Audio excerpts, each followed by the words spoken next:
The protests in Sacramento have been relentless since police shot and killed 22-year-old Stephon Clark. He was unarmed, and protesters are demanding charges against the officers who fired 20 shots at him in his grandmother's backyard. Say his name! Stephon Clark! Say his name! Stephon Clark! Our streets! Our streets! Black Lives Matter is planning another protest today outside the district attorney's office. At the Kings game tonight, there will be additional police in riot gear, and who can blame them? Some of these protests have turned ugly. Protesters have broken out car windows on the street. Demonstrators have also gotten aggressive with bystanders taking pictures of them. And then there was this City Hall protest, the victim's brother climbing on the desk, telling the mayor to shut up and dancing as the crowd chanted his brother's name. City Councilmember Jay Chenier joins me now from Sacramento. Welcome, sir.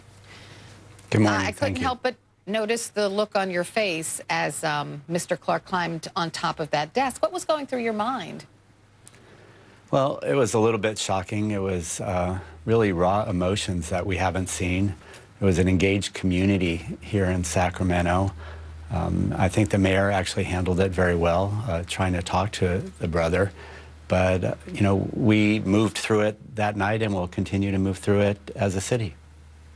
Stephon Clark, Stephon Clark's brother, he's apologized for telling the mayor to shut up. He said he embarrassed his mother. Was that was the apology necessary in your mind? Well, I think it's the family really wanting to move forward in a peaceful way, and I'm very appreciative that he did that. I think there's a lot of community leaders that have been working with him and with the family, and so I think it's much appreciated by the city.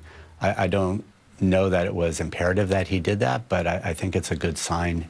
And again, you know, we live in a great city. The protests have been overwhelmingly peaceful. I think that's an important piece of the puzzle here.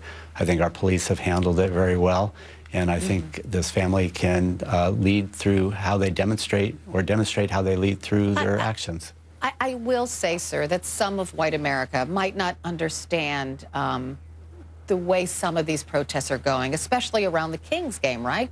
The Kings came out in support of the Clark family. They made a whole PSA about how we're one community and we have to get to the bottom of this.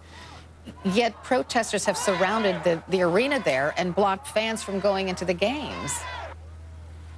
Right. Well, I think we have to understand this isn't just about what happened over the last week or 2 weeks. This is a long history that has really boiled over. And I think we need to be sympathetic and empathetic about what the African-American community has gone through and look at all of our practices and procedures and training and really the situation around equity in our city.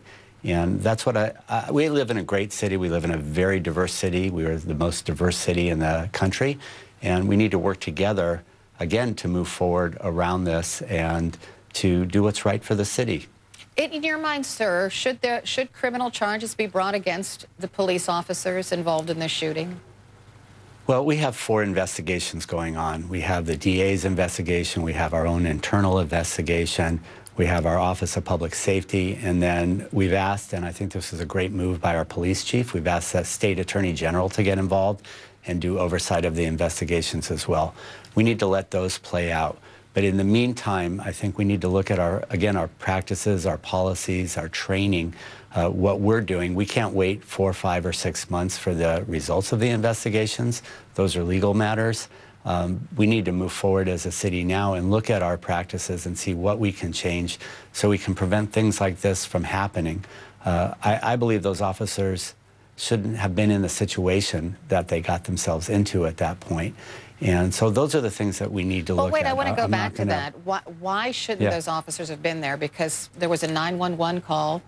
There was a report of a man breaking into cars. Right. And then they were following a person on the ground from a police helicopter. And supposedly they isolated him in this dark backyard. And then those 2 police officers converged. And that's when the shooting went down. Right. So why shouldn't the officers have been put in that position in your mind?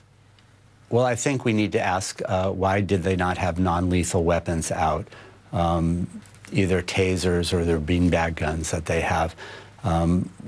What are the procedures that they should have been really needing to follow as they're confronting a suspect that was accused of a misdemeanor. Those are questions that we need to answer as a policy body at the City Council, and those are the things that we're going to be talking about from here on out. We will have another community forum April 10th to work with our community. We need to work with all of our stakeholders. We've had a lot of organizations step up, whether it's the NAACP, Sierra Health Foundation, some of our pastors. We need to work together with everyone to find out kind of what happened, how we can prevent that from happening in the future. Councilman Jay Chenier, thank you so much for being with me. Thank you for having me. You're welcome.